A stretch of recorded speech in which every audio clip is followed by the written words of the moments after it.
Ke maobane mo naha yohle e ileng ya theolelwa mokgatlelong wa botshelela wa ho imollwa ha phepelo ya motlakase.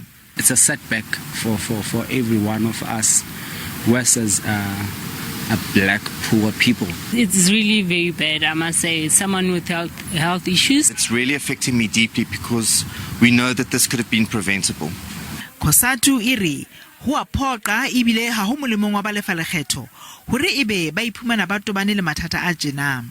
We call on South African government to really take this issue seriously. It is totally unacceptable that South Africans are being asked to pay for something that is not there. E mongwe ba hlophulli ditabeng tsa dipolitiki o re setjhaba se fellwa ke tshepo mmusong ho latela maemo ana a ho kgaolwa ha phepelo ya motlakase kgafe-kgafetsa. The issue of not having power in your home for extended periods of time could become a very, very powerful political weapon for the opponents of the ANC, and can also be used ultimately by the opponents of President Ramaphosa also to point to a lack of leadership, or at least a lack of being able to get a grip on the energy crisis that prevails. Dipalopalo tsa moraorao tjena tsa Stats SA di bontsha hore maemo ana a ama hampe moruo wa naha.